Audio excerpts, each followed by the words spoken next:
ఎకానమీలో ఇచ్చినారు కాబట్టి, అంటే బయట నేను చూస్తున్న దాన్ని బేస్ చేసుకొని చెప్తున్నా, ఎకానమీలో ఇచ్చారు కాబట్టి ఇది ఎకనామిక్ ఎకాలజీ, ఇది ఎకానమీ అని చెప్పి రకరకాల డిస్ట్రాక్షన్స్ చేస్తున్నారు. ఎకాలజీ అనేది ఎక్కడిచ్చినా సరే ecology, economic ecology, physical ecology, deep ecology ఇట్లా ఏం ఉండవు. అఫ్కోర్స్ డీప్ ఎకాలజీ ఉంటుంది. ఎకాలజీ అంటేనే సర్వీసెస్, ఎకాలజీ అంటేనే ఎకానమీ. మనం చెట్లను కాపాడుతూ ఉన్నాం, అడవుల్ని కాపాడుతూ ఉన్నాం. ఎందుకు కాపాడుతున్నాం? మనం చెట్లను కాపాడాలి, చెట్లని రక్షించుకోవాలి అని చెప్పి మనం ఒక ఫిలాసఫీగా పెట్టుకున్నాం. ఎందుకు రక్షించాలి? ఎందుకు అడవుల్ని కాపాడాలి? What is the reason? Why should we conserve the forests? అడవులను ఎందుకు కాపాడాలి? పచ్చగా ఉంటాయి, ఎత్తుగా ఉంటాయి, అందుకు కాపాడుతున్నారా? పర్పస్ ఏంటి? ఆక్సిజన్ ఇస్తాయి, కార్బన్ డైఆక్సైడ్ని అబ్జర్వ్ చేసుకుంటాయి, అండ్ వైల్డ్ లైఫ్కి హ్యాబిటేట్గా ఉంటాయి. అందుకని మనం అడవుల్ని కాపాడాలి. అంటే మనకు తెలియకుండానే అవి మనకు ఈకోసిస్టమ్ సర్వీసెస్ని చేస్తూ ఉన్నాయి. అంటే మనకు తెలియకుండానే మన ఆర్థిక వ్యవస్థలో అవి భాగమైపోయినాయి. అందుకనే ఎకనామిక్ ఇకాలజీ ఉండదు. ఇకాలజీ అంటేనే ఎకానమీ. అందుకనే ఎకాలజీ అన్న పదం ఎక్కడొచ్చినా సరే డెవలప్మెంట్ అన్నది ఆటోమేటిక్గా వచ్చేస్తూ ఉంటుంది. సో ఆ ఎకనామిక్ కోణం కూడా మనం అర్థం చేసుకోవాలి. నేను 2 సెక్షన్కి సంబంధించినటువంటి సిలబస్ని కాస్త క్లుప్తంగా అనలైజ్ చేసి దానిలో ఎలాంటి క్వశ్చన్స్ వస్తాయి, దానికి అప్రోచ్ ఎలా ఉండాలి, మెటీరియల్స్ ఎలా ఉండాలి, ఈ విషయాలని నేను చెప్తాను. మీ దగ్గర సిలబస్ కాపీ ఉంటే తీసుకొని చూడండి. జియోగ్రఫీ విషయానికి వద్దాం. ఫస్ట్ ఆఫ్ ఆల్ మనకు paper 2 section 3లో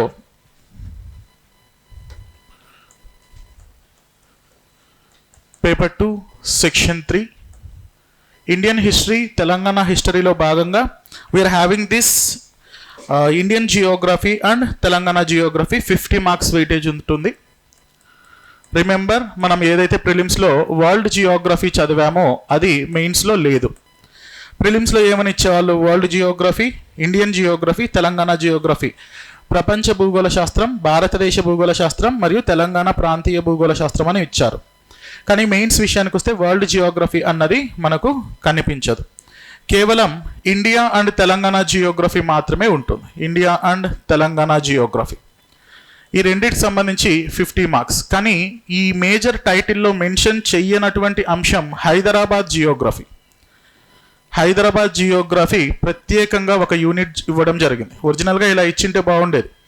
Indian Geography, Telangana Geography with special emphasis on Hyderabad అని ఇచ్చింటే బాగుండేది. కానీ అలా ఇవ్వకుండానే హైదరాబాద్ జియోగ్రఫీ గురించి అడగడం అన్నది జరిగింది. సో ఈ ప్రిడిక్షన్స్లో మనకు టోటల్గా 3 యూనిట్స్ ఉన్నాయి. వాట్ ఈస్ దట్ ప్రిడిక్షన్ అన్న విషయం నేను మీకు చెప్తాను. ఫస్ట్ యూనిట్లో వీఆర్ హ్యావింగ్ బేసిక్గా జియోగ్రఫీని 2 రకాలుగా డివైడ్ చేయొచ్చు. ప్రపంచంలో ఎక్కడ ఎవరు భూగోళ శాస్త్రం చదివినా, పాకిస్తాన్ జియోగ్రఫీ, పాకిస్తాన్ సివిల్ సర్వీసెస్కి చదివిన, ఆఫ్రికా సివిల్ సర్వీసెస్కి చదివిన జియోగ్రఫీ చదివే వాళ్ళు 2 రకాలుగా చదువుతారు. ఒకటి ఫిజికల్ జియోగ్రఫీ అంటే భౌతిక భూగోళ శాస్త్రం. రెండవది human and economic Geography, human and economic Geography. So Geography can be divided into 2 segments, physical Geography, human Geography.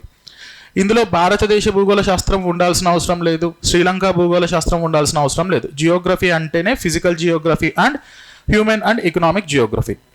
ఒకవేళ అది చదువుతున్నటువంటి అభ్యర్థులు పాకిస్తాన్కి సంబంధించినటువంటి వాళ్ళైతే పాకిస్తాన్ జియోగ్రఫీ ప్రత్యేకంగా చదువుతారు.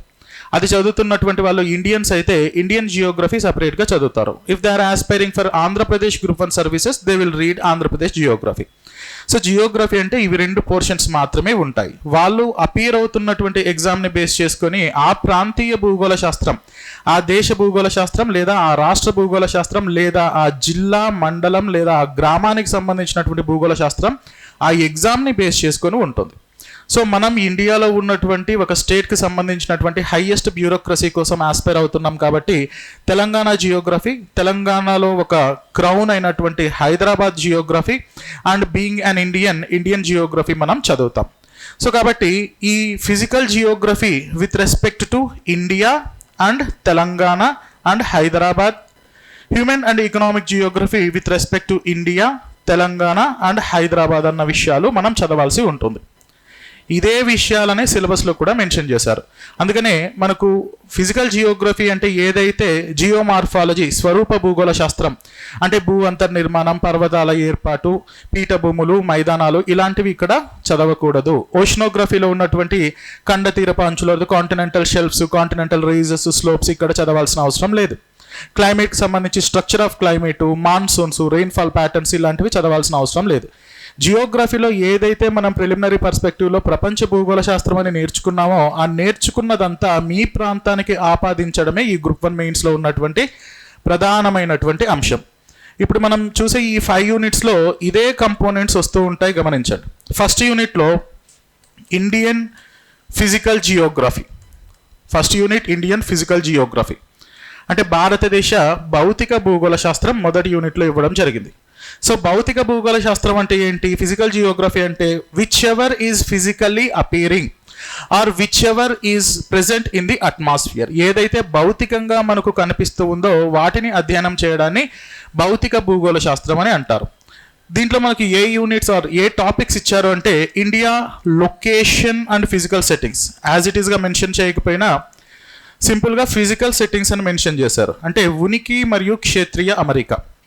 సరే, ఈ ఉనికి మరియు క్షేత్రీయ అమరిక అన్నది మనం ప్రిలిమినరీ ఎగ్జామినేషన్లో కూడా చదివాం కదా. ఇక్కడేంటి ప్రత్యేకత అంటే అక్కడ భారతదేశం ఏ అక్షాంశాల నుండి మొదలైంది, భారతదేశంలో ఉన్నటువంటి ఉత్తరాగ్ర ప్రాంతం ఏది, which is the northern most point in India, eastern most point in India, భారతదేశంలో 82.5 ఈస్టర్న్ లాంగిట్యూడ్ ఎన్ని రాష్ట్రాల గుండా వెళ్తూ ఉంటుంది, కర్కట రేఖ ఎన్ని రాష్ట్రాల్లో వెళ్తుంది, ఇలాంటి అంశాలను చదివింటాం. భారతదేశానికి ఎవరు నైబర్స్గా ఉన్నారు, ఆ నైబర్స్తో మనకున్నటువంటి ఆ పంచాయతీలు ఏంటి, పాకిస్తాన్తో గొడవ ఏంటి, చైనాతో ప్రాబ్లం ఏంటి, ఈ అంశాలన్నీ చదివింటాం. కానీ ఇక్కడ అవేవి మీరు మెన్షన్ చేయాల్సిన అవసరం లేదు.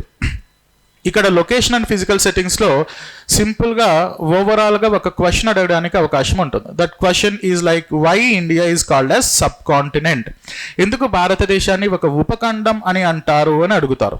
దీంట్లో మళ్ళీ అవన్నీ వచ్చేస్తాయి. ఇది చాలా పెద్ద దేశం అని, ఇందులో జనాభా ఎక్కువ ఉంటారని, ఇందులో వివిధ రకాలైనటువంటి అడవులు ఉన్నాయని, వివిధ రకాలైనటువంటి జీవ వైవిధ్యం ఉందని, విచిత్రమైన నేలలు ఉన్నాయని, ఒక ప్రధానమైనటువంటి రవాణా వ్యవస్థ ఉందని, రకరకాల జాతులకు సంబంధించినటువంటి జనాభా ఉన్నారు, వారు వివిధ రకాలైనటువంటి భాషలు మాట్లాడుతూ ఉన్నారు, ఇక్కడ ఒక రాజకీయ వ్యవస్థ చాలా పటిష్టంగా ఉంది అన్న అంశాలన్నీ క్రోడీకరించి 200 wordsలో మీరు ఆన్సర్ని ప్రజెంట్ చేయాలి. ఇక్కడ నార్దర్న్ మోస్ట్ పాయింట్ కారకోరమో లేకపోతే K2 అని రాయాల్సిన అవసరం లేదు.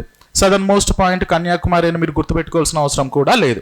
మీరు ఏదైతే ప్రిలిమినరీ పర్స్పెక్టివ్లో చదివారో వాటన్నిటినీ ఇక్కడ ఒక డిస్క్రిప్టివ్ వేలోకి మీ మైండ్ తెచ్చుకోవడం అలవాటు చేసుకోవాలి. అది మీరే అలవాటు చేయాలి. నేను ఎంతసేపు బయట మీకు డిస్క్రిప్టివ్గా ఇలా ఆలోచించాలని చెప్పేవాడినే కానీ ఆ ఆలోచన ధోరణి మీ మైండ్కి ఆటోమేటిక్గా వచ్చేసేయాలి. అది ఎలా వస్తుందంటే ఆన్సర్ రైటింగ్తో వస్తుంది. I will make it possible.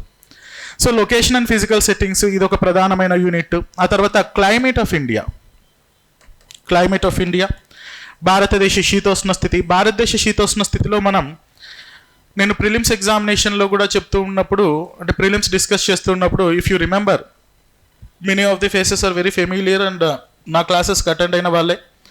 నేను ఆ రోజు కూడా చెప్పాను, మీకు గుర్తుందో లేదో, L9 వచ్చి తీరుతుంది, రాసుకోండి బాండ్ పేపర్ మీద అని చెప్పాను. విచిత్రం ఏంటంటే మొన్న యూపీఎస్సీ ఎగ్జామినేషన్ జరిగింది. ఎవరైనా క్వశ్చన్ పేపర్ చూసారా? యూపీఎస్సీ ఎగ్జామినేషన్ అంటే నేను గ్రూప్లో కూడా పెట్టాను. మీకు చీత అరవదు, గర్జించదు, చీత మియావన్ అంటుంది అని వీడియో కూడా ఓపెన్ చేసి చూపించాను, గుర్తుందా? భారతదేశంలో ఏ జియోగ్రఫీ ఫ్యాకల్టీ కూడా చీత అరవదు, మియావన్ అంటుంది అని చూపించిన ఫ్యాకల్టీ లేరు. అది నేను ఒక్కడనే. ఎందుకు, వారు ఇన్ని జంతువులు ఉంటే చీత మాత్రమే మియావ్ అంటుందని నాకెందుకు ఆ మియావ్ అనిపించిందంటే, ఆఫ్రికన్ చీతా రీఇంట్రడక్షన్ ప్రోగ్రామ్ ఒకటి ఉంది, చీతా ఎక్స్టింక్ట్ అనేది ఉంది, ఇంటర్నేషనల్ బిగ్ క్యాట్ అలియన్స్ ఉంది, టైగర్ సెన్సెస్ జరుగుతూ ఉన్నాయి. ప్రాజెక్ట్ టైగర్ సక్సెస్ అయినందుకు లాస్ట్ ఇయర్ మన ప్రైమ్ మినిస్టర్ మైసూర్లో ఒక టైగర్ సెన్సెస్ని రిలీజ్ చేసి ఒక మీటింగ్ కూడా పెట్టారు. ఇంత కంటెక్స్ట్ ఉన్నప్పుడు చీతా అంతకుముందు ఏమైందంటే చీమల బిహేవియర్ పైన క్వశ్చన్ ఇచ్చారు యూపీఎస్సీలో. ఒకసారి బిహేవియర్ ఆఫ్ ది యాంట్స్ అని దానిపైన క్వశ్చన్ ఇచ్చారు. ఈసారి బిహేవియర్ ఆఫ్ ది చీతా అని అడగకపోతారా అని అనుమానం వచ్చింది. So no one in India in classes has been showed that cheetah never roars, as it is గా ఇచ్చారు. చీతా గర్జించదు, అవునా కాదా? అవును అన్న వాళ్ళకు ఆటోమేటిక్గా ఆ క్వశ్చన్కి ఆన్సర్ దొరికిపోయింది. This is what the precision. ఇది ఎలా వస్తుంది అంటే కరెంట్ ఇష్యూస్ పైన పట్టున్నప్పుడే ఇలాంటివి సాధ్యపడతాయి.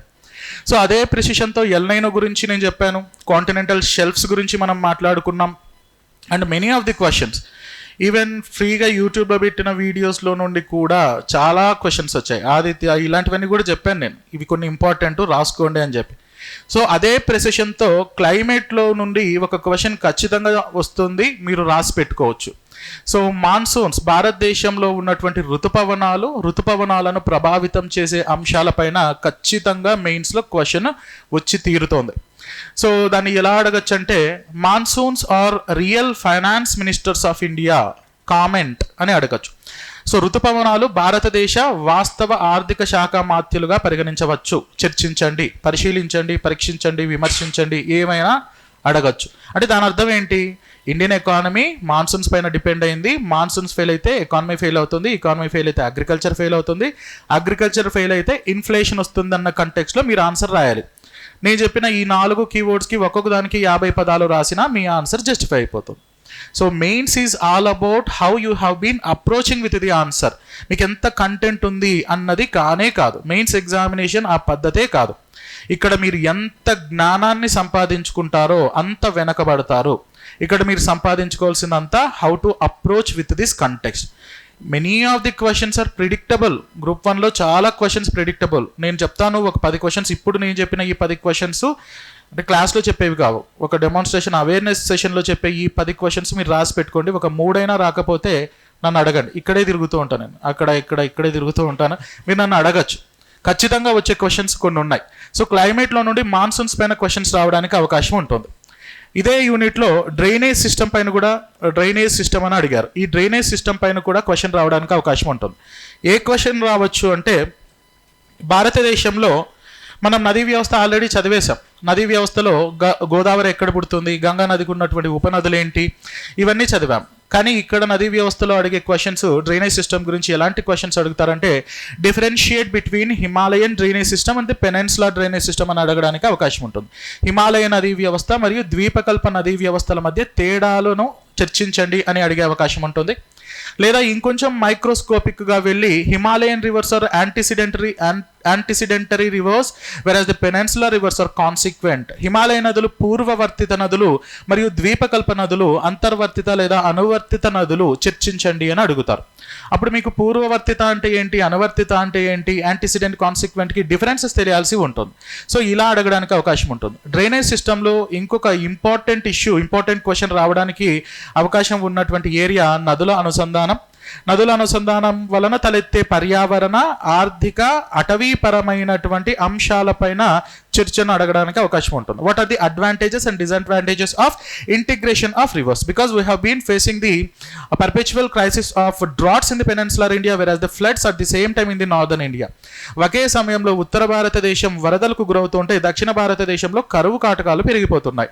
Why don't we transfer the surplus water from the northern plains toward the southern India?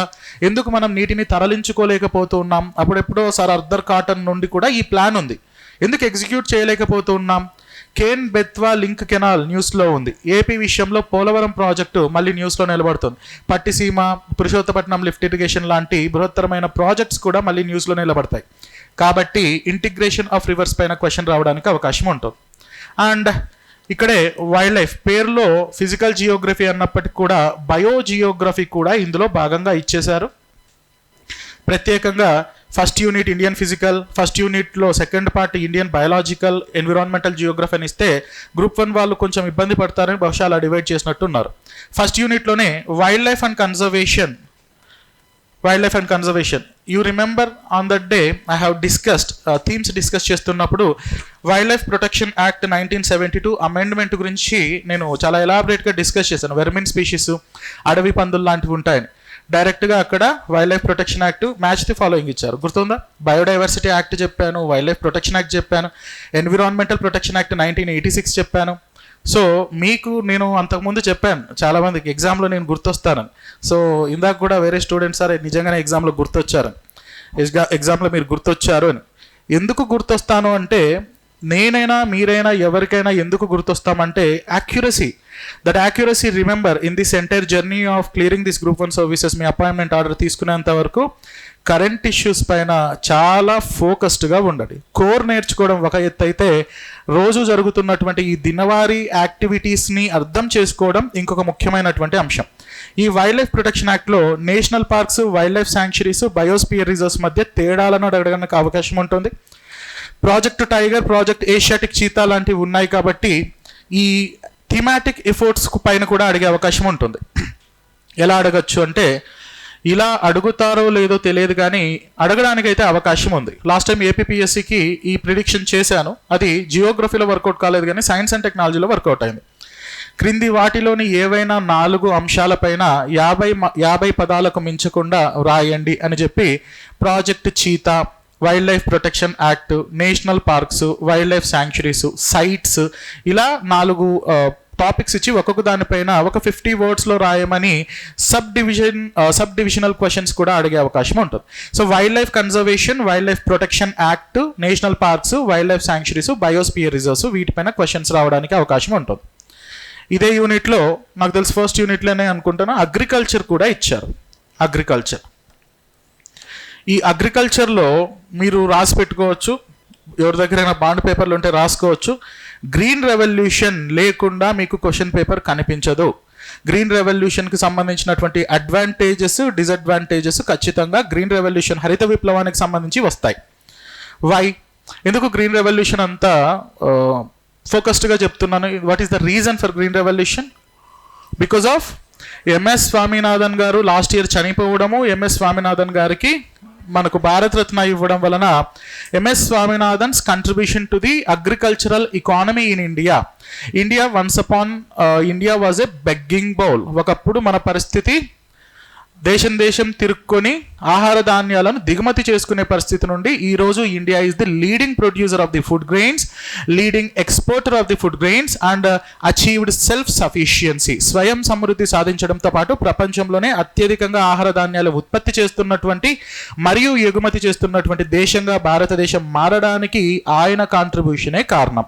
కాబట్టి ఎంఎస్ స్వామినాథన్కి కనీస గౌరవంగా అయినా సరే జాగ్రఫీ ప్రొఫెసర్స్ గ్రీన్ రెవల్యూషన్ పైన క్వశ్చన్ అడగడానికి అవకాశం ఉంటుంది. బెనిఫిట్స్ అడుగుతారు, డిసడ్వాంటేజెస్ అడుగుతారు. ఆ కంటెక్స్ట్ వచ్చింది కాబట్టి ZBNF కూడా అడిగే అవకాశం ఉంటుంది, zero budget natural farming. That I will discuss.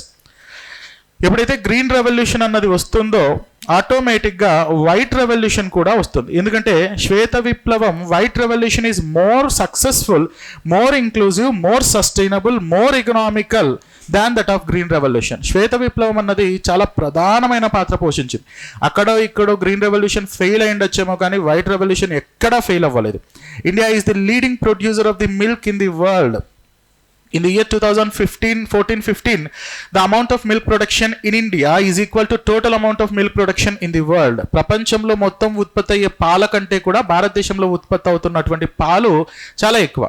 India's milk contribution roughly 6 or 7 years back was 52% or 53%. Now it is roughly 27 or 28%.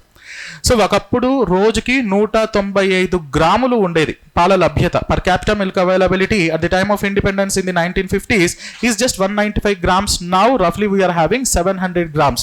Almost ఒక్కొక్కరికి ఒక్కొక్క లీటరు పాలు అవైలబిలిటీగా ఉన్నాయి, అందుబాటులో ఉన్నాయి. సో ఇది ఎలా జరిగింది? Operation flood, milk cooperatives, veterinary clinics and fodder programmes, transportation programmes, pasteurisation centres, all this because of Varghese Kurien. కాబట్టి ఆటోమేటికల్గా వైట్ రెవల్యూషన్ పైన క్వశ్చన్స్ రావడానికి అవకాశం ఉంటుంది. These are the major areas in unit 1. So coming to the unit 2, ఇదంతా ఏంటి? భారతదేశ భౌతిక భూగోళ శాస్త్రం. అండ్ యూనిట్ 2 విషయానికి వస్తే భారతదేశ ఆర్థిక మరియు మానవ భూగోళ శాస్త్రం, Indian economic and human Geography. So economic Geography and human Geography మీరు ఎప్పుడు కూడా ఇంటిగ్రేటెడ్గానే మనం అబ్జర్వ్ చేస్తూ ఉంటాం. ఎందుకంటే మనిషి లేకుండా ఎకానమీ లేదు, ఎకనామీలో మనిషి పాత్ర లేకుండా ఉండదు. So why we practice agriculture? For the sake of man. Why we adapted the transportation system? For the sake of man. So మనిషి ఆర్థిక వ్యవస్థ అన్నవి రెండు కూడా ఎప్పుడు ఇంటిగ్రేటెడ్గానే ఉంటాయి. కాబట్టి ఇక్కడ మనకు ప్రత్యేకంగా భారతదేశంలో లభ్యమయ్యే మినరల్స్ పైన క్వశ్చన్స్ రావడానికి అవకాశం ఉంటుంది. ఇది ఎలా అడుగుతారు? ఖేత్రి అన్నటువంటి ఒక మైన్స్ ఎక్కడ ఉన్నాయి అని అడగరు. ఎలా అడుగుతారంటే, if northern India is the granary, if northern plains are the granary of India, southern plains are the industry of India. ఉత్తర భారతదేశం భారతదేశ ధాన్యాగారంగా పరిగణిస్తే దక్షిణ భారతదేశాన్ని భారతదేశ పారిశ్రామిక లేదా రత్నగర్భంగా పరిగణించవచ్చు, చర్చించండి అని అడుగుతారు. అప్పుడు ఏం చేయాలి? నార్థన్ ప్లెయిన్స్లో ఉన్నటువంటి అగ్రికల్చరల్ ఇంపార్టెన్స్ రాసి, సదర్న్ ప్లెయిన్స్లో అండ్ సదర్న్ పెనిన్సులర్ ప్లాటీలో ఉన్నటువంటి మినరల్ డిస్ట్రిబ్యూషను, వాటి యొక్క మ్యానుఫ్యాక్చర్ ఇండస్ట్రీకి ఉన్నటువంటి ఆ యొక్క విశిష్టతను మనం డిఫరెన్షియేట్ చేయగలగాలి. మరి ఇంత సర్వే చేసినట్లుగా మాకంత జ్ఞానం ఏడు ఉంటుందని మీరు అనుకోవచ్చు. ఎవరికీ అంత జ్ఞానం ఉండదు, ఉండాల్సిన అవసరం కూడా లేదు. దానికి సంబంధించి ఒక 4 పాయింట్లు, దీనికి సంబంధించి ఒక 4 పాయింట్లు, 2 పులిహోర పాయింట్లు, ఒక ఫ్లో చార్ట్. సో ఇవి ఉంటే సరిపోతుంది. ఇది that is what actually required for the mains answer. So minerals and the distribution, and ఇక్కడే ట్రాన్స్పోర్టేషన్ కూడా అడుగుతారు. ట్రాన్స్పోర్టేషన్లో గుర్తుపెట్టుకోండి, Sagarmala project, Bharatmala Pariyojana, Pradhan Mantri Gati Shakti Abhiyan, national highway development project, UDAN scheme and railway industry, railway sector problems, వీటిపైన questions అడుగుతారు. ఇవన్నీ ఏంటి? ఆర్థిక భూగోళ శాస్త్రానికి సంబంధించినటువంటి అంశాలు. మరి మానవ భూగోళ శాస్త్రం కూడా ఉంది కదా. మానవ భూగోళ శాస్త్రంలో పాపులేషన్, హ్యూమన్ పాపులేషన్ అండ్ భారతదేశంలో జనాభా అభివృద్ధి ఎలా జరిగింది మనం ఆల్రెడీ డిస్కస్ చేసాం. Based on the demographic transitional theory, జనాభా పరివర్తన సిద్ధాంతాన్ని అనుసరించి what are the 4 phases that has been gone through India where the population has been increased. So population, జనాభా పెరిగినటువంటి ఆ విధానాన్ని, ఆ యొక్క క్రమాన్ని కూడా మనం డిస్కస్ చేసాం. We will discuss that again. భారతదేశంలో ఉన్నటువంటి రేసెస్, జాతులు, ట్రైబ్స్, గిరిజన తెగలు, అండ్ భారతదేశంలో ఉన్నటువంటి భాషలు, క్లాసికల్ లాంగ్వేజ్ స్టేటస్, దానిపైన ఉన్నటువంటి ఇష్యూస్, హ్యూమన్ డెవలప్మెంట్, ఇవన్నీ కూడా చదువుతాం. వీటిలో ఫస్ట్ యూనిట్లో ఒక విషయం, ఒక చాలా ఇంపార్టెంట్ టాపిక్ ఒకటి మెన్షన్ చేశారు. యూపీఎస్సీలో కూడా చాలా రేర్గా అడిగినటువంటి context, India is located at a strategical location in Indian ocean and it's advantages and disadvantages. భారతదేశం మనకు హిందూ మహాసముద్రంలో ఒక వ్యూహాత్మక స్థానంలో ఉంది. సో అలా వ్యూహాత్మక స్థానంలో ఉన్నటువంటి భారతదేశానికి ఉన్నటువంటి లబ్ధి లేదా ప్రాబ్లమ్స్ గురించి అడుగుతారు. ప్రపంచంలో ఏ సముద్రానికి కూడా, పసిఫిక్ మహాసముద్రానికి ఉత్తర అమెరికా సముద్రం అని, అట్లాంటిక్ మహాసముద్రానికి యూరప్ సముద్రం అని ఎవరు పేర్లు పెట్టలేదు. కానీ ఇండియన్ ఓషన్కి మాత్రమే ఇండియా పేరు ఆపాదించబడింది. అంటే యూ కెన్ అండర్స్టాండ్ దట్ విడదీయలేని సంబంధం between India and Indian Ocean. That is really located at a strategical position which is very important in defence as well as economical perspective to India. దానిపైన కూడా question రావచ్చు. ఇవి రెండు మనకు first 2 units. Third unit ఏదైతే Indian physical జియోగ్రఫీలో చదివామో, the same units has been mentioned in Telangana physical geography. Telangana రాష్ట్ర భౌతిక భూగోళ శాస్త్రం ఇదే అంశాలు, ఉనికి, క్లైమేటు, రివర్స్, సీజన్స్, సాయిల్స్, ఇవన్నీ కూడా థర్డ్ యూనిట్లో మెన్షన్ చేయడం జరిగింది. ఇక్కడ తెలంగాణ ఆగ్రో క్లైమాటిక్ రీజనలైజేషన్, ఇవన్నీ కూడా మెన్షన్ చేశారు. That we will discuss. Fourth unit విషయానికి వస్తే Telangana economic and human Geography. Telangana economic and human Geography, ఆర్థిక మరియు మానవ భూగోళ శాస్త్రం. తెలంగాణ ఆర్థిక మరియు మానవ భూగోళ శాస్త్రం. దీనిలో ఇక్కడ ఇండస్ట్రీస్ ఇవ్వడం జరిగింది. మినరల్స్తో పాటు ఇండస్ట్రీస్ కూడా ఇక్కడ ఇస్తారు. తెలంగాణలో కూడా ఇండస్ట్రీస్ గురించి అడిగారు. ఎందుకని ఇండస్ట్రీస్ గురించి ప్రత్యేకంగా ఇక్కడ అడిగారంటే, Telangana is the pharma outlet to the world. ప్రపంచానికి ఫార్మస్యూటికల్స్ని ఎక్స్పోర్ట్ చేస్తున్నటువంటి ప్రాంతం తెలంగాణ ప్రాంతం, మరీ ముఖ్యంగా అందులో హైదరాబాద్ ప్రాంతం. Telangana is the IT hub, to say exactly Hyderabad. Telangana is the pharmaceutical industry hub, Telangana is the IT hub. మరి అంత విశిష్టత ఉన్నప్పుడు ఆటోమేటిక్గా తెలంగాణ ఎకనామిక్ జియోగ్రఫీ పైన, తెలంగాణ ఇండస్ట్రీస్ పైన, తెలంగాణ పాపులేషన్, తెలంగాణలో ఉన్నటువంటి tribes, tribal problems and cement industry, sugar industry, cotton industry. మనం ఈ మధ్య చూస్తే తెలంగాణ సోషియో ఎకనామిక్ అవుట్లుక్లో Telangana is the leading producer, one of the leading producers of cotton in India. భారతదేశంలో పత్తి ఉత్పత్తి చేస్తున్నటువంటి రాష్ట్రాల్లో తెలంగాణ అన్నది చాలా ముందంజలో ఉంది. What made it possible? ఎందుకలా తెలంగాణ ఉన్నత స్థితిలోకి రాగలిగింది? ఇక్కడ ఉన్నటువంటి సాయిల్స్, ఇక్కడ ఉన్నటువంటి క్లైమేట్, ఇక్కడ ఉన్నటువంటి కల్చర్ కూడా, అండ్ ఇక్కడ ఉన్నటువంటి స్టేట్ పాలసీస్ అండ్ యాక్ట్స్ కూడా తెలంగాణ పత్తి ఉత్పత్తిలో ఒక మంచి స్థానంలో ఉండడానికి అవకాశం ఉంది. సో కాటన్ ఇండస్ట్రీ కూడా అడిగారు. ఇది డైరెక్ట్గా అడుగుతారు. అడుగుతారు. Telangana is the leading producer of cotton in India. What are discuss the geographical characters of producing cotton. So భారతదేశంలో తెలంగాణ ఒక కాటన్ ఉత్పత్తిలో ప్రథమ స్థానంలో ఉంది, ఆర్ ఉన్నత స్థానంలో ఉంది. దీనికి దోహదపడిన భౌగోళికేతర కారణాలను క్లుప్తంగా విశ్లేషించండి అని అడుగుతారు. అప్పుడు మీకు కాటన్ గురించి తెలియాలి, తెలంగాణ ఉన్న క్లైమేట్ గురించి తెలియాలి, కాటన్ పైన గవర్నమెంట్ తీసుకొస్తున్న పాలసీస్ గురించి తెలియాలి, కాటన్ యొక్క యూటిలిటీ కూడా మనం తెలియాల్సి ఉంటుంది. In that context you also need to understand the exportation and exports and import policies of cotton also. That I will make you to understand. Don't worry about the content. నేను ఇక్కడ మీకు క్లుప్తంగా సిలబస్ని analyse చేస్తున్నా, కానీ don't worry about the content విషయానికి నేను ఎంత డెప్త్కి వెళ్ళాలో అవన్నీ కూడా కవర్ చేస్తాను. ఈ 5th యూనిట్ చాలా విచిత్రమైన యూనిట్. నాకే కాదు, మీకే కాదు, ప్రభుత్వానికి కూడా దీనికి సంబంధించి పూర్తి డేటా లేనటువంటి యూనిట్. ఏంటిది అంటే హైదరాబాద్ జియోగ్రఫీ. పేరులో ఏమని మెన్షన్ చేసినా, హైదరాబాద్ అర్బనైజేషన్ అని మెన్షన్ చేసిన, హైదరాబాద్ అని మెన్షన్ చేసిన, సింపుల్గా and the transition of Hyderabad from a primitive kingdom to the advanced cosmopolitan city in the world అని ఇచ్చారు. అంటే హైదరాబాద్ అన్నది ఒక నిజాం ప్రభువు క్రింద ఉన్నటువంటి ఒక ప్రిన్స్లీ స్టేట్, ఒక యువరాజ సంస్థానం నుండి ఈరోజు ఒక కాస్మోపాలిటన్ స్టేట్గా మారడానికి అండ్ మారినటువంటి క్రమాన్ని కూడా చర్చించండి అని అడిగారు. కాస్మోపాలిటన్ అంటే సింపుల్గా ఏంటంటే the place where the people belonging to multiple nationalities and multiple beliefs has been living. వివిధ రకాలైనటువంటి జాతీయత, వివిధ రకాలైనటువంటి మత విశ్వాసాలు కలిగినటువంటి ప్రజలు నివసించే ప్రాంతాలను కాస్మోపాలిటన్ ఏరియా అని అంటారు. ఇక్కడ చూడండి, హైదరాబాద్లో పాకిస్తానీస్ ఉంటారు, ఇండియన్స్ ఉంటారు, దుబాయ్ నుంచి వచ్చిన వాళ్ళు ఉంటారు, అమెరికన్స్ ఉంటారు, multiple nationalities, multiple religious beliefs as well, Hindu, Muslim, Christianity, Jain, Buddhism అందరూ కూడా ఇక్కడ ఉంటారు. అలాంటి ప్లేస్ని కాస్మోపాలిటన్ అని అంటారు. ఒకప్పుడు ఒక ముస్లిం సంస్థానంగా ఉన్నటువంటి ఈ ప్రాంతం ఈ రోజు ఒక కాస్మోపాలిటన్గా ఎలా మారింది అన్నప్పుడు ఆటోమేటిక్గా సాలార్ జంగ్ రిఫార్మ్స్ కూడా చదవాల్సి ఉంటుంది. That way I will discuss. Salar Jung reforms నుంచి how the modernisation has been started and GHMC ఏర్పడే వరకు. ఇటీవల జిహెచ్ఎంసి పేరు కూడా మార్చడం జరిగింది. Greater Hyderabad municipal corporation has been changed, its name has been changed now. Are you aware of it? ఇటీవల GHMC పేరు మార్చినారు, ఆ విషయం తెలుసా? సో మీరేం తెలుసుకోరు, అన్నీ నేనే చెప్పాలి, అదేనా? అంటే కొన్ని విషయాలు మీరు తెలుసుకుంటే మిగతా విషయాలు నేను చెప్పడానికి, అంటే ఇలాంటివైనా. Greater Hyderabad municipal corporation has been changed in to greater Hyderabad city corporation. City corporation or urban corporation పేరు మార్చారు. ఏమైనా సరే పేరు అయితే ఖచ్చితంగా మార్చారు, నేను చదివాను న్యూస్లో. జిహెచ్ఎంసి ఏర్పడేంత వరకు జరిగినటువంటి ఆ పరిణామ క్రమం I will understand. Secunderabad municipality ఎప్పుడు ఏర్పడింది, కంటోన్మెంట్ మున్సిపాలిటీ ఎప్పుడు ఏర్పడింది, అండ్ అఫ్జల్గంజ్ మున్సిపాలిటీ, ఇవన్నీ చదవాలంటే చదవాలి అని ఖచ్చితంగా అడిగారు. అంతటితో ఆగలేదు. జిహెచ్ఎంసి, హెచ్ఎండిఏ, ఎర్లియర్ కూడా, ఇప్పుడు HMDA, Hyderabad metropolitan development authority, GHMC మధ్య తేడాలను కూడా అడిగారు.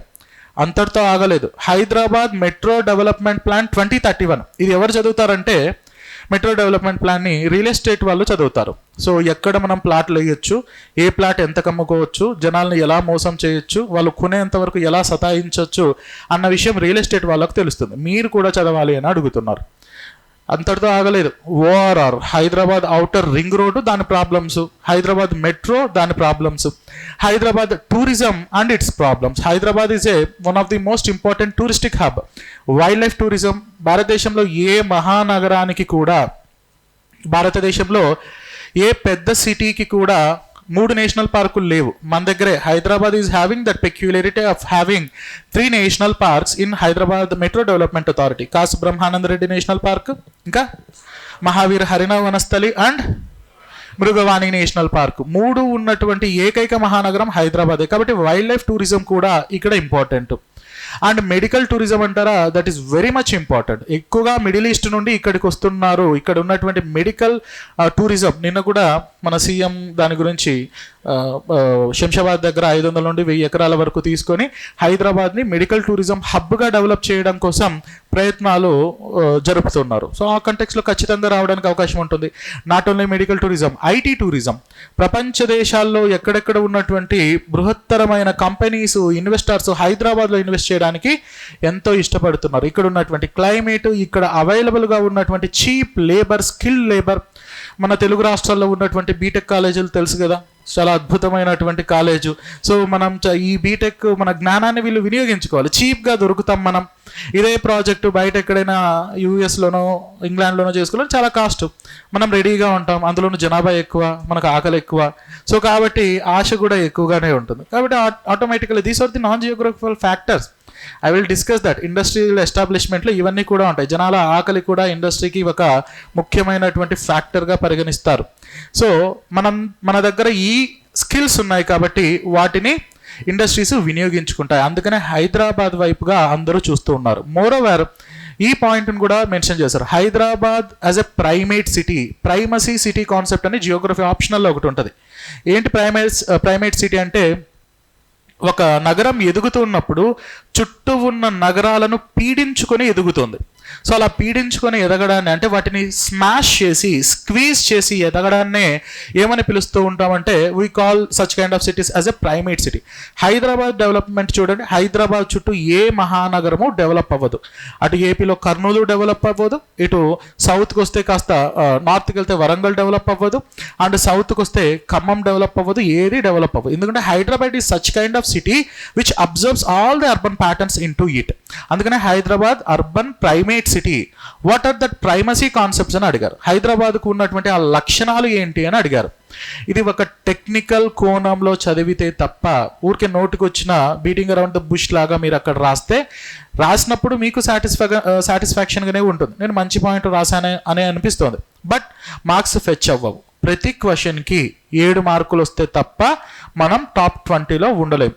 So I'm telling you, top 20ని ఏం చేసుకోండి. ఏదో ఒకటి వస్తే చాలే, ఎంపీడీఓ వచ్చినా చాలు, ఈ జీవితానికి అది ధన్యం అని పెట్టుకోవద్దండి. టాప్ 20లో ఉండాలి అని ఒక గోల్ పెట్టుకోండి. టాప్ 20లో ఉండాలంటే ఎవ్రీ క్వశ్చన్కి 7 మార్కులు నాకు రావాలి. పాలిటీ అయినా, హిస్టరీ అయినా, ఎకానమీ అయినా, ఏదైనా సరే ప్రతి క్వశ్చన్కి 7 రావాలంటే నా ఆన్సర్ ఎలా ఉండాలి అన్న విషయం మీరు ఇప్పటి నుండే ఆలోచించడం మొదలు పెట్టాలి. Okay, this is what the Hyderabad Geography. ఈ 5 యూనిట్స్ సంబంధించినటువంటి కొన్ని ఇంపార్టెంట్ థీమ్స్ని తీసుకుంటాను. ఆ ఇంపార్టెంట్ థీమ్స్ని తీసుకొని థీమ్ డిస్కస్ చేసి ఇమీడియట్గా మీకు దానిపైన అవసరమైతే క్వశ్చన్ డిక్టేట్ చేస్తాను, లేదంటే ఈ టెక్స్ట్ బుక్ మీకు బయట దొరుకుతుంది. సో తెలంగాణ, భారతదేశం మరియు తెలంగాణ భూగోళ శాస్త్రం అని చిన్న బుక్, ఎందుకంటే పెద్ద బుక్కులు రాసేంత ఓపిక నాకు ఉండదు. సో ప్రిసైజ్డ్గా ఉండాలని ఈ బుక్ని డిజైన్ చేశాను. It comprises of question and answers. The same book is available in English medium also. English మీడియంలో కూడా ఈ బుక్ ఉంటుంది. ఈ బుక్ని మీరు తీసుకోవచ్చు. రేపటి నుండి క్లాసెస్ స్టార్ట్ అవుతాయి కాబట్టి I will make available certain books here. ఇక్కడ రిసెప్షన్లో కొన్ని బుక్స్ పెడతాను. ఆ బుక్ మీరు తెచ్చుకుంటే నేను థీమ్ని ఇక్కడ డిస్కస్ చేస్తాను. ఇమీడియట్గా పేజ్ నెంబర్ ఓపెన్ చేయమని చెప్తాను. ఇంగ్లీష్ మీడియం వాళ్ళు, తెలుగు మీడియం వాళ్ళు ఆ పేజ్ ఓపెన్ చేసి ఆ ఆన్సర్ ఫార్మాట్ని ఒకసారి అబ్జర్వ్ చేస్తారు. That's it. Then we will move on to the another theme. అలా themes and its question and answers, multiple ways of asking that question and answers కూడా discuss చేస్తాను. And coming to the reference materials, మరి జియోగ్రఫీకి ఏ materials వాడాలి అంటే ఏమీ వాడద్దు. ఈ book ఒకటి చదవండి. దీంట్లో ఉన్న క్వశ్చన్స్ మీరు రిపీటెడ్గా ప్రాక్టీస్ చేయండి. 90% నా బుక్ పనికొస్తుంది. ఇది కాకుండా అదనంగా మీరు చదవాలి అని అనుకుంటే తెలుగు అకాడమీ వాళ్ళు భారతదేశ భౌతిక భూగోళ శాస్త్రం తెలుగు అకాడమీ తెలుగు మీడియంలో దొరుకుతుంది. తెలంగాణ భూగోళ శాస్త్రం తెలుగు అకాడమీ తెలుగు మీడియంలో దొరుకుతుంది. జస్ట్ 1500 పేజీలే, మీరు 2 రోజుల్లో చదివేయచ్చు. అండ్ ఇది కాకుండా ఇంగ్లీష్ మీడియం వాళ్ళు అయితే డిఆర్ కుల్లర్ సార్ బుక్ ఒకటి ఉంటుంది. అది కూడా కొంచెం ఎక్కువ, అంటే 2700 వరకు ఉంటుంది. అది కుల్లర్ సార్ బుక్లో సెలెక్టివ్గా చదవండి. Indian Geography, Telangana Geography Telugu academy వాళ్ళు పబ్లిష్ చేసినటువంటి బుక్ ఉంటుంది ఇంగ్లీష్ మీడియంలో. దాంట్లో సెలెక్టివ్గా కొన్ని ఏరియాస్ తీసుకోండి. మేము ఎందుకు తీసుకోవాలి, మీరున్నారు కదా అంటే నేను ఎటు ఉంటాను, నేను తీసుకుంటాను. అపార్ట్ ఫ్రమ్ దట్ చెప్తున్నాను, నేను I will do all the background work of collecting information and making in to an organised format of answer. All right, this is what with respect to geography. Any doubts with respect to geography? We will move on to the environment and developmental issues. Geography పైన మీకు ఏదైనా doubts ఉంటే clarify చేసుకోండి. Environment discuss చేద్దాం.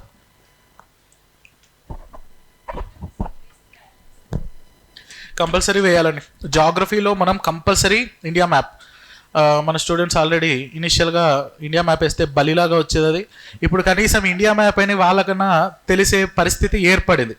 At least ఒక 50-60 maps వేసి ఉంటారు. Peninsula గురించి అడిగారు అనుకోండి, మొత్తం ఇండియా వేసే అవకాశం లేకపోయినా అట్లీస్ట్ గుజరాత్ నుండి పెనిన్సులా స్ట్రక్చర్ అయినా డ్రా చేయాలి. హిమాలయాస్ అన్నప్పుడు కనీసం హిమాలయాస్ని ఒక లైన్ ఫార్మాట్లో అయినా చూపించే ప్రయత్నం చేయాలి. ముందు క్వశ్చన్లో తెలంగాణ అని కనిపించింది అనుకోండి, తెలంగాణ మ్యాప్ వేసేసేయండి, మళ్ళీ చూసుకుందాం. క్వశ్చన్లో ఏం అడిగారని తర్వాత చూద్దాం.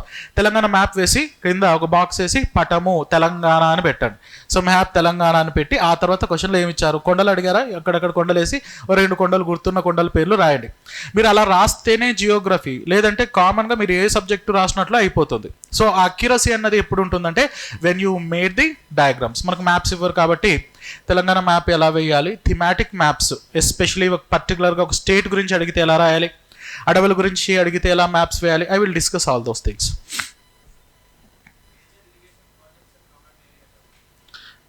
ఉందా మనకు సిలబస్లో డిస్కస్ చేస్తాం. దామోదర్ వ్యాలీ ప్రాజెక్ట్ ఒకటి, అండ్ మనకున్నటువంటి బాక్రా నంగల్ ప్రాజెక్ట్ ఒకటి, ఫరక్కా బ్యారేజ్ ఒకటి, Nagarjuna Sagar Srisailam, Kaleshwaram, and Mettur dam or Kaveri project, or and న్యూస్లో ఉన్నటువంటి కొన్ని, కేరళలో ఒక ప్రాజెక్ట్ ఉంది. What was that project? Kerala, Karnataka, ఇప్పుడు Tamil Nadu, Periyar dams safety act రీసెంట్గా ఒకటి తీసుకొని వచ్చింది గవర్నమెంట్, డ్యామ్స్ సేఫ్టీ యాక్ట్. దాని కంటెక్స్లో command area development, irrigation projects అన్నవి ఒక ఎకనామికల్ యాంగిల్లో చూడాల్సి ఉంటుంది. నేను చెప్తానులేండి, అవసరాన్ని బట్టి అది ఎలా అర్థం చేసుకోవాలి, ఏ రివర్ పైన కట్టారు, దాని ప్రోడక్ట్ ఎంత అగ్రికల్చర్ ల్యాండ్కి అది సపోర్ట్ చేస్తుంది, ఇవి కాదు. దానిలో ఉన్న ఇష్యూస్, ఛాలెంజెస్, ఫండింగ్ ఇష్యూస్ ఉన్నాయా, ఎన్విరాన్మెంటల్ ఇష్యూస్ ఉన్నాయా, హ్యూమన్ రీహాబిలిటేషన్ ఇష్యూస్ ఉన్నాయా, ఫెడరల్ ఇష్యూస్ అంటే స్టేట్స్కి మధ్య, స్టేట్స్కి సెంటర్కి మధ్య ఇష్యూస్ ఉన్నాయా. దీనిపైన 1956 interstate river water disputes tribunals act article 252 of the constitution. So ఇవన్నీ కూడా మళ్ళీ వస్తాయి. ఆ ఇష్యూసే మళ్ళీ ఎక్కడ ఏది ఉంది అన్నది అవసరం లేదు. కాబట్టి ఒక హాఫ్ అన్ అవర్ డిస్కషన్లో దాని గురించి నేను మల్టీ డైమెన్షనల్ ఆస్పెక్ట్స్ చెప్తాను. Any other doubts with respect to చెప్తాను. ఎకానమీలో కూడా వస్తుంది, ఇక్కడ కూడా వస్తుంది. అదే విచిత్రమైన సిలబస్, యూపీఎస్సీలో కూడా లేదు ఇది. మనకి ఇచ్చినటువంటి ఈ సిలబస్ యూపీఎస్సీలో కూడా మెన్షన్ చేయలేదు. WTO రోల్ ఏంటి ఇండియాలో, ట్రేడ్లో WTO రోల్. పాపం దేశ ప్రధానికైనా తెలుసో లేదో అది. సో మిమ్మల్ని తెలుసుకొని అడుగుతున్నారు. దీనికి ఏం చేయాలి, రీసెర్చ్ చేయాలి. WTO దాని ప్రిన్సిపల్స్, దాని పాలసీస్, దీంట్లో ఒకటి ఉంది గ్రీన్ బాక్స్ అని ఒకటి ఉంటుంది, agricultural related. So whether it is economy, no matter whether I have been entering into economy, entering into Telangana movement or Telangana history or the polity or the governance, I will go into that particular arena and I will make it clear. So అవసరాన్ని బట్టి ఏ సబ్జెక్ట్లోకి మారాలి అన్నా అలా మారి జాగ్రఫీకి ఎంతవరకు అవసరమో అంతవరకు discuss చేసే ప్రయత్నం నేను చేస్తాను. ఓకేనా? Let's move on to the paper 4 section 3.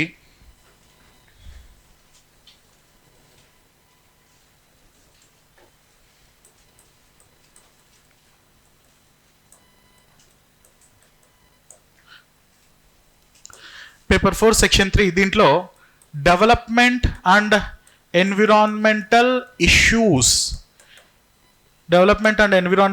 అని ఒక టాపిక్ ఇచ్చారు. డెవలప్మెంట్ అండ్ ఎన్విరాన్మెంటల్ ఇష్యూస్ ఎకానమీలో ఇచ్చినారు కాబట్టి ఇది ఎకానమీ అని అనుకుంటున్నారు. ఇది ఎకానమీని అనుకోవడం కాదు, ఇది ఎకానమీనే. దాన్ని అనుకోవాల్సిన అవసరం లేదు.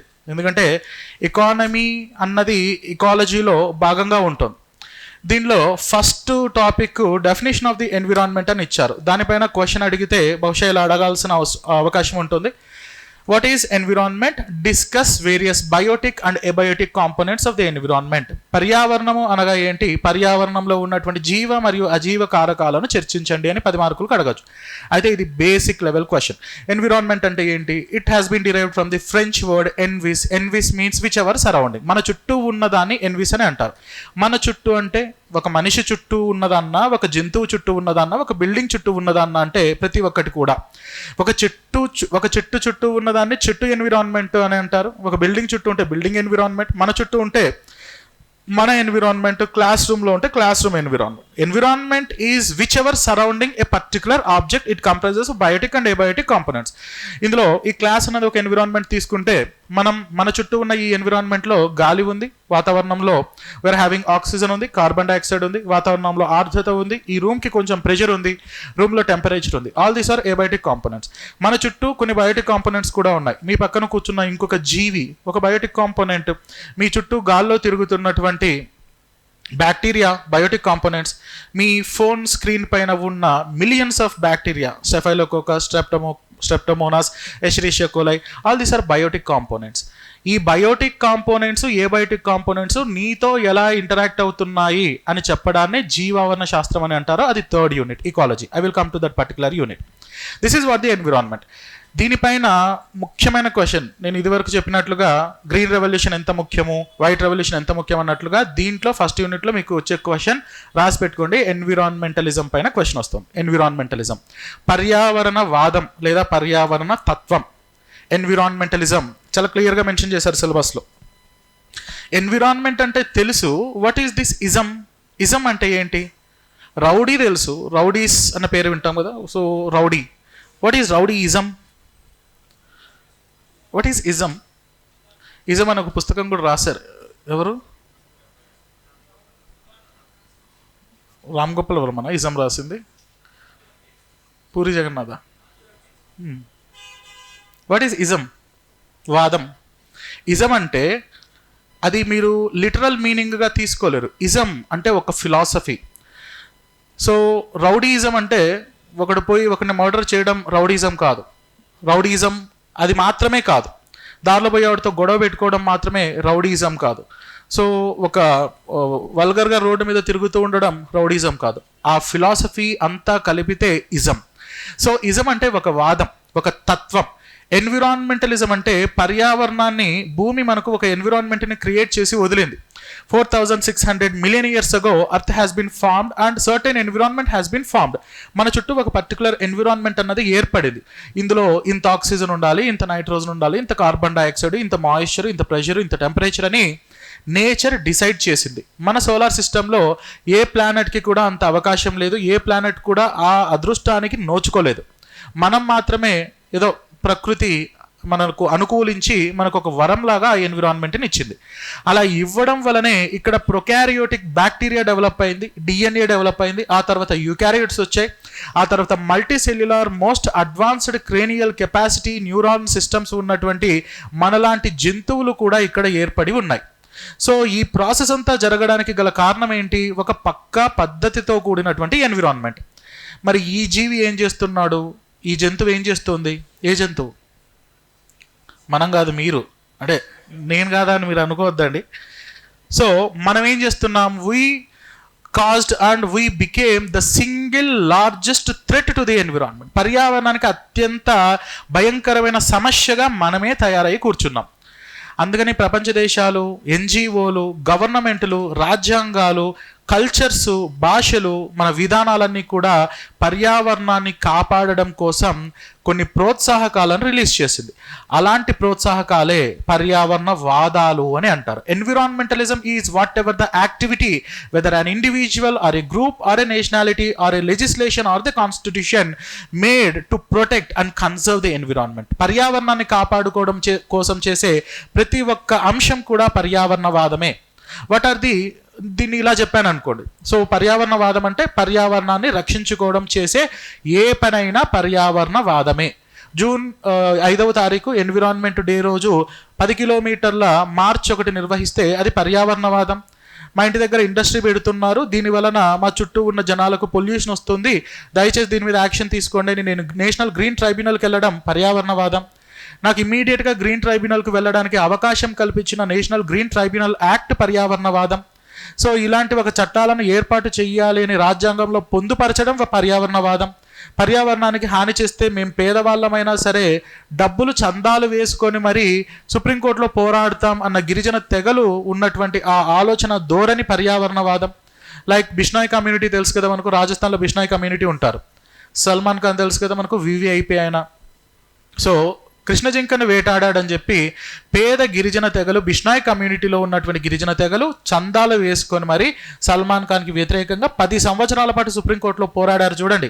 అది పర్యావరణ వాదం. That is what the environmentalism. So ఇప్పుడు నేను ఇలా అడిగాను అనుకోండి, whether you can able to understand the question. ఈ క్వశ్చన్ అర్థమైతే మీకు ఎన్విరాన్మెంట్లో ఉన్న కీలకమైన అంశం మీకు అర్థమైనట్లే. Can you try to understand? Answer రాయాల్సిన అవసరం లేదు, అర్థం చేసుకోండి.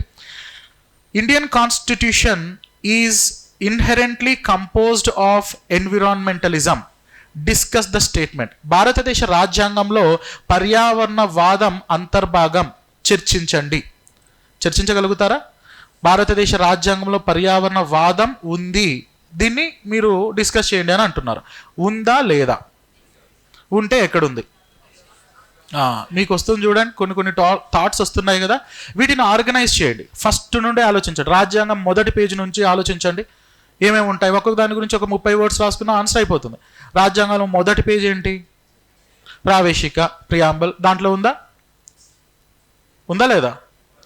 అందుకనే ఇన్హెరెంట్ అన్నారు. మీకోసం అదే పనిగా ఎన్విరాన్మెంట్ కోసం ఒక ఆర్టికల్ ఏం మెన్షన్ చేయలేదు. That is integral part. ప్రియాంబుల్లో కూడా ఎక్కడ మెన్షన్ చేయలేదు. We the people of India having solemnly resolve to constitute India into sovereign socialist secular democratic republic, liberty, equality, fraternity on this 26th day of November 1949 అని mention చేశారు. మీరేమనుకుంటారు? Environment అన్న పదం ఎక్కడ లేదు కదా అని అనుకుంటారు. సోషల్ జస్టిస్ అంటే ఏంటి? సామాజిక న్యాయం. సామాజిక న్యాయం అంటే ఇండస్ట్రీస్ ఉన్న వాళ్ళు ఎన్విరాన్మెంట్ నాశనం చేయండి, అండ్ పేదవాళ్ళు ఆ పొల్యూటెడ్ ఎన్విరాన్మెంట్ పీల్చుకొని చచ్చిపోండి. ఇదేనా సామాజిక న్యాయం? కాదు కదా. అంటే ఎన్విరాన్మెంట్ను ప్రొటెక్ట్ చేయడం అన్నది ప్రియాంబుల్లో కూడా ఇంటిగ్రల్ పార్ట్. మీ థాట్స్ అలా ఉండాలి.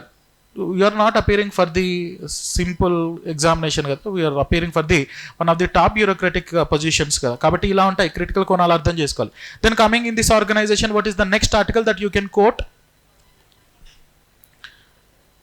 ఇదే కోవలో భారతదేశ రాజ్యాంగంలో ఉన్నటువంటి పర్యావరణ వాదానికి సంబంధించి నెక్స్ట్ అంశం ఏంటి? ఆర్టికల్. డైరెక్ట్గా మీరు అక్కడికి వెళ్ళిపోవద్దండి. ఫస్ట్ దాంట్లో సిటిజన్షిప్లో ఏవేవి ఉంటాయి మనకు, రెండో దాంట్లో సిటిజన్షిప్, ఫస్ట్ దాంట్లో యూనియన్, టెరిటరీస్ అవి ఉండవు.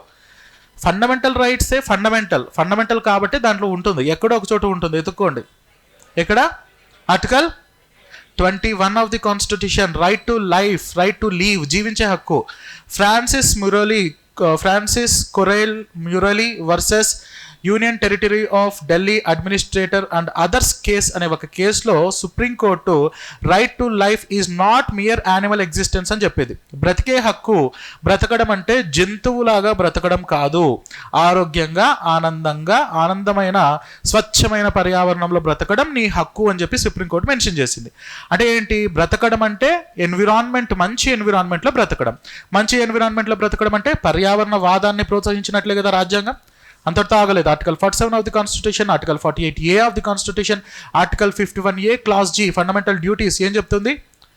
It is your duty to protect the nature and the natural environment like forest, wild life, lakes and to be compassionate towards the living creatures అని చెప్పింది. జీవుల పట్ల సానుభూతితో ఉండాలి, అది మీ ప్రాథమిక విధి. సో అంటే మళ్ళీ ఎన్విరాన్మెంటలిజం గురించి ఇక్కడ మాట్లాడింది. ఇవన్నీ ఒక్కో దాని గురించి ఒక 4 లైన్లు రాసుకొని ఫస్ట్ ఒక ఇంట్రడక్షన్, లాస్ట్లో ఒక కంక్లూజన్ పెడితే ఈ క్వశ్చన్ని మనం జస్టిఫై చేసామా లేదా? దీనికోసం మనం ప్రత్యేకంగా చదివామా? మనం ఏమైనా ప్రత్యేకంగా am I discuss the constitutional provisions with respect to the environmentalism? Did I give any kind of Supreme Court verdicts with respect to the environmentalism or any acts with respect to the environmentalism? No. Whatever you have learned in your regular classes has been organized in a particular format of having 200 words. That is what important. Environmentalism కి సంబంధించి చట్టాలు, environmentalism, supreme court judgments, environmentalism, movements also environmentalism like Chipko movement, Bishnoi movement, Narmada Bachao Andolan, Namami Gange programme, all this are environmentalism. ఖచ్చితంగా దీనిపైన question వస్తుంది. I will discuss that elaborately. So first యూనిట్లో development versus environment అని ఇవ్వడం జరిగింది. అంటే అభివృద్ధి వలన పర్యావరణం క్షీణించిపోకుండా ఉండడానికి ఉన్నటువంటి అంశాల గురించి ఇక్కడ చర్చించండి. అది రాజ్యాంగపరమైనటువంటి అంశాల, ఆర్థికపరమైనటువంటి అంశాల, అంతర్జాతీయ అంశాల అన్నది కంటెక్స్ట్ కాదు. సెకండ్ యూనిట్లో ఏమిచ్చారు అంటే, what is the second unit? Natural resources. So ప్రకృతి వనరులు లేదా సహజ సిద్ధంగా మనకు లభించే వనరులు, అడవులు, మినరల్స్, వాటర్. దీనిపైన వాటర్ పైన ఈసారి క్వశ్చన్ రావడానికి అవకాశం ఉంది. కారణం రెండు. ఒకటి సెంట్రల్ వాటర్ కమిషన్ ఇటీవల రిలీజ్ చేసినటువంటి గ్రౌండ్ వాటర్ డేటా రిపోర్ట్ ఒకటి. రెండవది Bengaluru water crisis. Recently we have gone through that Bengaluru zero day అని ఆఫ్రికాలో జీరో డే ఒకసారి జరిగింది. Zero day is that day where no single drop of water has been supplied by the respective municipal authorities due to lack of water. నీళ్లు లేక ఆ రోజు ఎవరికి కూడా ఒక్క చుక్క నీళ్లు ఇవ్వలేనటువంటి పొజిషన్లోకి పోయినటువంటి ఆ దినాన్నే జీరో దినం అని అంటారు, zero day. Bengaluru has been faced that zero day crisis and Hyderabad is also going to face that by 2035 or 37. So కాబట్టి ఈ కంటెక్స్లో వాటర్ రీసోర్సెస్ని ఎలా వినియోగించుకోవాలి, ఆ కంటెక్స్లో water harvesting techniques, rain water harvesting and వాటర్కి సంబంధించినటువంటి desalinisation problems, technology related aspects ఇందులో అడుగుతారు. అడవులు ఉన్నాయి, అడవుల గురించి అడుగుతారు, నీటి గురించి అడుగుతారు, మినరల్స్ గురించి అడగచ్చు, and టైడల్ energy, wind energy, geothermal energy, solar energy, more especially international solar alliance, వీటిపైన కూడా క్వశ్చన్స్ వస్తాయి. Coming to the third unit, ecology and the biodiversity అని ఇచ్చారు. పర్యావరణ ఇకాలజీ అంటే జీవావరణ శాస్త్రం. ఇందాక నేను చెప్పినట్లుగా ఎన్విరాన్మెంట్లో ఒక యానిమల్ ఇంకొక యానిమల్తో ఎలా రియాక్ట్ అవుతుంది, ఎలా రెస్పాండ్ అవుతుంది, ఎలా ఇంటరాక్ట్ అవుతుంది అని తెలుసుకోవడాన్ని ఈకాలజీ. లైక్ ఈ మన రూమ్ అంతా ఒక ఈకో సిస్టమ్ లాగా తీసుకుంటే ఇదొక హ్యాబిటేట్, ఇదొక ఆవాసం అని అనుకుంటే ఒక జంతువు ఇంకొక జంతువుతో ఎలా ఇంటరాక్ట్ అవుతుంది, ఒక జంతువు మిగతా జంతువులు లేనప్పుడు ఎలా బిహేవ్ చేస్తూ ఉంది, ఒక జంతువు ఈ బయోటిక్ కాంపోనెంట్స్తో ఎలా ఇంటరాక్ట్ అవుతుంది, ఏ బయోటిక్ కాంపోనెంట్స్తో ఎలా ఇంటరాక్ట్ అవుతుంది, ఈ ఇంటరాక్షన్ని చదవడమే ఈకాలజీ. సో ఒక పులి ఆడపులితో ఎలా ఇంటరాక్ట్ అవుతుందో మనకేం పని సార్ అని మీరు అనుకోవచ్చు. ఒక పులి ఆడపులితో ఇంటరాక్ట్ అవ్వడం అన్న ఆ కాన్సెప్ట్నే రిప్రొడక్షన్ అని అంటాం. ఆ రిప్రొడక్షన్ వలనే పులుల సంతతి పెరుగుతూ ఉంటుంది. ఒక మొక్క అట్మాస్ఫియర్లో ఉన్న కార్బన్ డైఆక్సైడ్తో ఇంటరాక్ట్ అవ్వడానికి నాకేం పని, నేను ఎందుకు చదువుకోవాలి అంటే ఆ కార్బన్ డైఆక్సైడ్తో జరిగే ఆ ఇంటరాక్షన్ వలనే ఫోటోసింథసిస్ జరుగుతుంది, దాని వలనే కార్బోహైడ్రేట్స్ ప్రొడ్యూస్ అవుతున్నాయి, ఆ కార్బోహైడ్రేట్స్ని తిని మనం బ్రతుకుతూ ఉన్నాం. Energy transfer is through food. So ఆహార గొలుసులు, food chains, food webs, ecological problems, habitat loss, biodiversity loss లాంటివి కూడా ఇక్కడ వస్తాయి. ఇది కేవలం ecology or the science or the biological కోణంలోనే చదవాలన్నా అంటే నో. దీనికి సంబంధించినటువంటి Cartagena protocol on biodiversity, United Nations framework to combat desertification, United Nations framework convention on climate change, Rio earth summit, Kyoto protocol, Nagoya protocol, Brundtland commission report, Stockholm convention, Paris climate deal, ఇలా ఇవన్నీ కూడా discuss చేయాల్సినటువంటి ఆవశ్యకత ఉంటుంది. ఎలా answers రూపంలోకి మార్చాలి అన్న విషయం విల్ సీ. ఇందాక నేను చెప్పాను కదా ఒక ఎగ్జాంపుల్, అలా మార్చుకోవచ్చు. Coming to the fourth unit, we are having the pollution, కాలుష్యం. అట్మాస్ఫియర్కి సంబంధించి ఎన్విరాన్మెంట్కి సంబంధించిన అంశమే కాబట్టి ఎన్విరాన్మెంట్కి సంబంధించినటువంటి ఈ పొల్యూషన్ ఏంటి, atmospheric pollution, noise pollution, sound, air pollution, water pollution, soil pollution, light pollution, దీనికి సంబంధించి మనం తీసుకున్నటువంటి లెజిస్లేషన్స్ ఉంది, పాలసీస్ గురించి కూడా డిస్కస్ చేయాల్సి ఉంటుంది. Coming to the fifth unit, సపరేట్గా కన్వెన్షన్స్, కాన్ఫరెన్సెస్ అని ఇవ్వడం జరిగింది. ఆర్టికల్ 51 ఆఫ్ ది కాన్స్టిట్యూషన్ ఏం చెప్తుందంటే, so it is the endeavour of the state to protect and to promote international peace and security అని మెన్షన్ చేస్తుంది. అంతర్జాతీయ శాంతి భద్రతలను కాపాడడం కూడా భారతదేశ రాజ్యాంగం, భారతదేశ రాజ్యం పైన పెట్టినటువంటి బాధ్యత. ఇట్ ఈస్ ఎండీవర్, గర్వంగా ఫీల్ అవ్వాలి దేశం. దేనికి? ప్రపంచవ్యాప్తంగా పర్యావరణ హితమైనటువంటి చర్యలు చేపట్టినప్పుడు అందులో భాగస్వామిగా నువ్వు మారినప్పుడు నువ్వు ఆనందంగా గర్వంగా ఫీల్ అవ్వాలి అని చెప్పింది. That is the reason why sites అనే ఒక ప్రోగ్రామ్ తీసుకొని వస్తే ఇండియా సైట్స్లో మెంబర్గా జాయిన్ అయింది. రామ్సర్ కన్వెన్షన్ తీసుకొస్తే we have joined in Ramsar convention and United Nations man and biosphere programme and ఇలాంటి చాలా programmes, framework convention on climate change కానీ, Brundtland commission on sustainable development కానీ, ఇలా అన్నింట్లో కూడా ఇండియా, మీరు ఎప్పుడైనా గమనించండి, సాధారణంగా డెవలప్డ్ కంట్రీస్ ఇలాంటి వాటిలో ముందంజలో ఉంటాయి. India being a developing country, అప్పటికి కూడా 72లోనే వైల్డ్ లైఫ్ ప్రొటెక్షన్ యాక్ట్ని తీసుకొని వచ్చాం. అండ్ 1984లో భోపాల్ గ్యాస్ ట్రాజడీ అయిపోతూనే ఇమ్మీడియట్గా అప్పుడు మనకు మెలుగు వచ్చింది. 1986లో ఎన్విరాన్మెంటల్ ప్రొటెక్షన్ యాక్ట్ని తీసుకుని వచ్చాం. 2004లో సునామీ వచ్చిన తర్వాత 2005లో డిజాస్టర్ మేనేజ్మెంట్ యాక్ట్ని తీసుకుని వచ్చాం. సో ఏమైనా మనం కాస్త త్వరగా రియలైజ్ అవ్వడం మొదలుపెట్టాం. ఇలా పర్యావరణ హితానికి పర్యావరణం జాగ్రత్తగా కాపాడుకుంటూ అభివృద్ధిని ప్రమోట్ చేయడం కోసం మనం చేసే చట్టాలు, మనం చేసే విధానాలు, మనం చేసినటువంటి NGOs role, government role, conference, summits, conventions, protocols, treaties, agreements, ఇవన్నీ కూడా 1 by 1 ఇక్కడ డిస్కస్ చేయాల్సి ఉంటుంది. ఏదైతే ఇండియన్ కంటెక్స్ట్లో మోస్ట్ ఇంపార్టెంట్ ఆర్ ఇండియాలో ప్రభావాన్ని చూపించినటువంటి national action plan and climate change, international solar alliance, bureau of energy efficiency, energy conservation act 2001, biodiversity act 2002, ఇలాంటివి ఇక్కడ చదవాలి. నేను ఫస్ట్ చెప్పినట్లుగా unlike the other subjects this is very important and critical subjects. మీరు ఎక్కడ అక్కడక్కడ ప్యాచులు ఉంటుంది ఇన్ఫర్మేషన్, దాన్నంతా తీసుకొని మనం ఒక ఆర్గనైజ్డ్ ప్లాట్ఫామ్లోకి తీసుకొచ్చే ప్రయత్నం నేను చేస్తాను. సో ఒక యూనిట్ సంబంధించి థీమ్స్ని తీసుకొని థీమ్ని డిస్కస్ చేసి దానిపైన క్వశ్చన్ ఎలా వస్తుంది ఏంటన్న విషయం మనం డిస్కస్ చేస్తాం. మరి దీనికి రెఫరెన్స్ బుక్లు అంటే క్లాస్లో నేను చెప్పే క్వశ్చన్స్ 90% సింక్ అవుతాయి, 90% వర్కౌట్ అవుతాయి. అపార్ట్ ఫ్రమ్ దట్ మీరు చదవాలి అని అనుకుంటే Telugu academy BA or BSc 3rd year pink colour book ఒకటి ఉంటుంది, పర్యావరణ అధ్యయనం అనే బుక్ ఉంటుంది. అది కూడా జస్ట్ సింప్లీ 2000 పేజీలే ఉంటుంది, మీరు అది చదువుకోవచ్చు.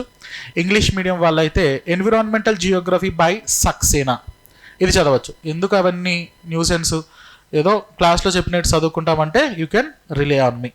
I will cover all the topics, all the current issues with multiple dimensions of polity, economy, society, culture as well as ethics and philosophy. Any doubts with respect to this particular section, paper 4 section 3? Ecology and environment and development and environmental issues సంబంధించి ఏదైనా doubts ఉంటే you can clarify. Any doubts? Are you okay? క్లాస్లో discuss చేస్తున్నప్పుడు 1 గంటన్నరలో 3 questions ఎక్కడ clarity miss అవ్వకుండా నేను discuss చేసే ప్రయత్నం చేస్తాను. Tomorrow onwards formal classes are going to commence. నా క్లాస్ 11:30 నుండి 1 వరకు ఉంటుంది. ఈ బుక్ మీరు తీసుకోండి, పొద్దున అక్కడ రిసెప్షన్లో పెట్టే ప్రయత్నం చేస్తాను, both English and Telugu medium. Once geography అయిపోయిన తర్వాత environment and developmental issues start చేద్దాం. All right, wish you very all the best. Don't worry about the score. ఎట్లా వస్తున్నాయి ప్యాటర్న్ ఏంటి? 80 దాటిన వాళ్ళ చేతులు ఎత్తండి. 80 దాటిన మహనీయులు, యుగ పురుషులు, వెరీ గుడ్, దించండి. 75, 80, 1 2 3 4 రఫ్లీ 10. 80 దాటిన వాళ్ళు ఒకసారి మళ్ళీ ఎత్తండి, రఫ్లీ 8 to 10 దించండి. 70 to 75, 15 members. 65 to 70, okay. 60 to 65, very good. 55 to 60, సిగ్గుపడద్దండి. దీన్ని బేస్ చేసుకునే మనకు అర్థమవుతుంది ఏంటంటే ఆ రేంజ్ అన్నది ఎక్కడ ఉంటుందని. నేను చెప్పను అది. సో కట్ ఆఫ్ మార్కులు అలాంటి దీన్ని నేను, ఎందుకంటే ఆ కామెంట్స్లో మళ్ళీ పెడతారు ఏదో మంచి చెప్పిన కామెంట్స్లో ఏదో నేను వీరబ్రహ్మం గారి లాగా భవిష్య జ్యోతిని భవిష్యవాణిని చెప్పినట్లుగా. Based on this you can understand. So 75 to 80 ఉన్న వాళ్ళు ఎంతమంది ఉన్నారు? 70 to 75. ఇదంతా చూస్తే ఒక మీన్ వాల్యూ వస్తుంది నా మైండ్లోకి, మీ మైండ్లోకి కూడా వస్తుంది, అలానే ఉంటుంది కట్ ఆఫ్. కాబట్టి మీరు టెన్షన్ పడాల్సిన అవసరం లేదు. డూ ప్రిపేర్, స్టార్ట్ చేయండి. తక్కువ రోజులు ఉంటుంది, కాంపిటీషన్ చాలా ఎక్కువగా ఉంటుంది. అండ్ మార్క్ మై వర్డ్స్, మీరు IAS అయ్యి ఎక్కడో నాన్ లోకల్ క్యాడర్లో నాగాల్యాండ్లోనో ఎక్కడో మహారాష్ట్రలోనో IAS ఆఫీసర్ అయినా IPS ఆఫీసర్ అయినా మీకంత విలువ ఉండదు. అదే మన రాష్ట్రంలోనే ఒక RDO, డిప్యూటీ కలెక్టర్ లేదా CTO, రిజిస్ట్రార్ అయితే మీ వాళ్ళకి చెప్పుకోవడానికి కూడా బాగుంటుంది. ఈవెన్ ఎవరైనా ట్రాఫిక్ పోలీస్ ఆపినా మావాడు వరంగల్లో డిప్యూటీ కలెక్టర్ అని చెప్పి చెప్పుకుంటూ ఉంటారు. సో ఈ క్రేజ్ ఇక్కడే వస్తుంది స్టేట్స్లో. More over Group 1 services is such a kind of critical services which is the focal point between the higher bureaucracy and the lower subordinate sector. Attender దగ్గర నుండి ఐఏఎస్ ఆఫీసర్కి మధ్యలో ఉన్నటువంటి కీలకమైన పాత్ర గ్రూప్ 1 ఆఫీసర్ పోషిస్తాడు. అందుకనే ఈయన లైమ్ లైట్లోకి రారు. ఎవరైనా దొరికిన ఆఫీసర్లు, ఐఏఎస్ ఆఫీసర్లు వాళ్ళ మీద చర్యలు తీసుకుంటూ ఉంటారు. అటెండర్లు, క్లర్కులు వీళ్ళ మీద చర్యలు తక్కువగా ఉంటాయి. కానీ చర్యలు తీసుకోవాల్సింది వీళ్ళ మీద, ఎందుకంటే వీళ్ళకి అన్నీ తెలుసు. చాలా కీలకమైనటువంటి పొజిషన్. అలాంటి పొజిషన్కి మీరు ఆస్పైర్ అవుతున్నారు. రాక వచ్చిన నోటిఫికేషన్, దాదాపు 600 పోస్టులు, కాంపిటీషన్ గట్టిగా ఉంటుంది. మీ విధానం కూడా, మీరు రాసే విధానంలో కూడా మెచ్యూరిటీని చూపించే ప్రయత్నం చేయండి. All right, wish you very all the best. Will meet from tomorrow onwards in formal sessions. All right.